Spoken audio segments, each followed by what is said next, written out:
Bismillahirrahmanirrahim. Assalamualaikum warahmatullahi wabarakatuh. Perkenalkan, nama saya Muhammad Zaid Haritsa Rizal. Di video kali ini saya akan menjelaskan terkait sejarah peradaban Islam di Indonesia. Selamat menyaksikan. Indonesia merupakan salah satu negara dengan urutan jumlah penduduk keempat tertinggi di dunia setelah Cina, India, dan Amerika Serikat. Dengan total penduduknya saat ini yaitu sekitar 270 juta jiwa.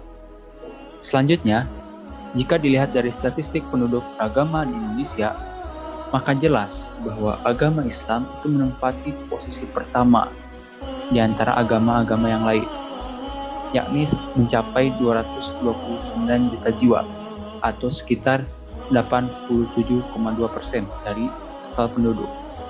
Juga menjadi negara dengan penduduk muslim terbanyak di dunia dan memiliki relasi dengan negara-negara muslim lainnya. Dari pernyataan-pernyataan tersebut, maka jelas bahwa Indonesia merupakan salah satu negara yang sangat berpengaruh dalam menentukan arah peradaban Islam saat ini.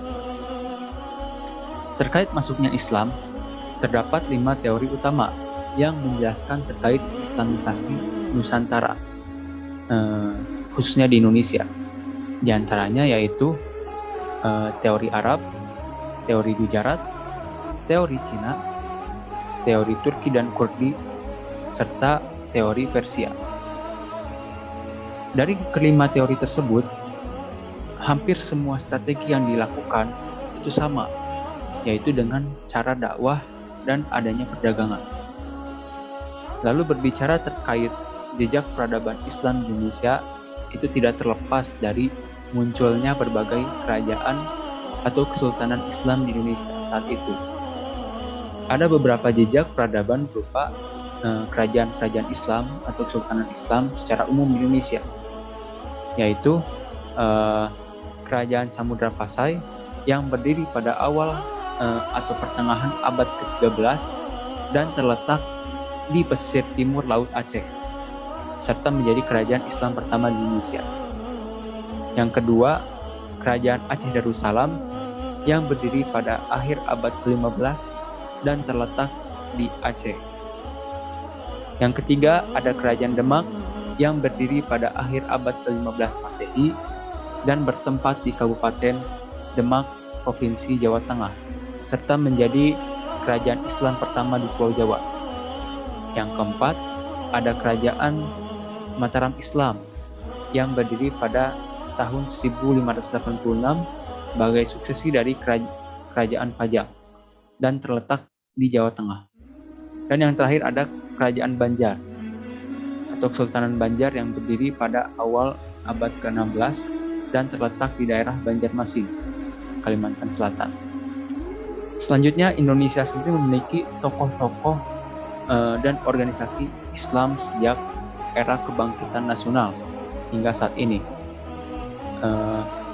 Berikut merupakan tokoh-tokoh Islam dan organisasinya yang masyhur, yang terkenal di Indonesia. Itu ada 4. Yang pertama itu ada Kiai Haji Ahmad Dahlan dan organisasinya yaitu Muhammadiyah. Yang kedua ada Kiai Haji Hasyim Asy'ari dan organisasi Nahdlatul Ulama. Yang ketiga ada Ahmad Hasan dengan organisasi Persis. Dan yang terakhir ada Syekh Ahmad Surkati dan lembaga Al-Irsyad.